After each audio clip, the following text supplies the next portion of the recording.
Marriage, the sacred bond between two imperfect people, who promise each other forever, without fully knowing what forever will demand.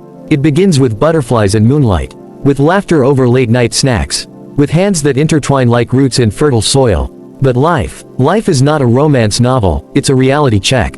And sooner or later, those hands will tremble with anger. Those eyes will water with hurt. Those hearts will ache with disappointment. And in those moments, not the wedding day, not the honeymoon, not the "I love you" whispered under soft sheets, but in those raw moments of brokenness, we learn what marriage truly means. And at the center of it all, the bridge that spans the chasm between pain and healing, is forgiveness. Not the soft, easy kind. Not the "I forgive you" with gritted teeth and silent resentment. But the soul-deep, soul-wrenching, soul-freeing act of choosing peace over pride. Forgiveness in marriage isn't a one-time event. It is a lifestyle, a daily decision to rise above the offense, to let go of the scoreboard, to say, "I still choose you," even when you feel like running. See, we come into marriage with bags. Some of us carry wounds from childhood, others scars from past relationships. Some hold expectations like glass, fragile, polished, and easily shattered. And we think love will fix it. But love is not a band-aid. It's a battle plan. And forgiveness, that's the artillery. Forgiveness doesn't mean forgetting. It doesn't mean pretending it didn't hurt. It means I remember, but I choose to release the poison, so it doesn't destroy us. It means I name the pain, but refuse to let it write the rest of our story. It means I unclench my fists, not because you deserve it, but because I deserve peace. Because holding on to anger is like swallowing fire and expecting the other person to burn. You see, in marriage, you don't just forgive the big betrayals, the sharp, loud, headline-making ones. You forgive the small things. Daily, silently. You forgive the forgotten date, the distracted, when you needed full attention, the sarcastic tone, the dirty dishes left again. You forgive the fatigue, the irritability, the humanness. Because love isn't sustained by romance. It is sustained by grace. Let me speak to someone whose heart is heavy. Someone who's been holding onto resentment like a trophy. Who feels unseen, unheard, unappreciated. Someone asking, why should I forgive when they don't even say sorry? Because forgiveness isn't about them. It's about you. It's about setting yourself free from the chains of bitterness. It's about breaking the cycle of hurt, so that love has room to breathe again.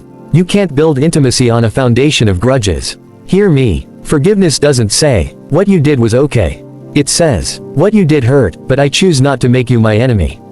It says, I value our connection more than I value being right. It says, I see the brokenness in you, and I meet it with the mercy in me. Forgiveness is a mirror. It reflects back to us our own flaws. It whispers, remember when you fell short. Remember when you needed grace. And in that space, a sacred space, we learn humility. We stop pointing fingers, and start holding hands. There will be days when forgiveness feels impossible. When silence stretches longer than any apology. When sleeping back to back feels colder than winter. When you're tempted to believe that marriage is a mistake. But let me remind you, no union built on truth and forgiveness is ever a mistake. It's a refining fire. Forgiveness in marriage is not weakness. It is strength forged in the furnace of love. It is the armor of the courageous. To the one who's been betrayed, you are allowed to grieve. You are allowed to feel.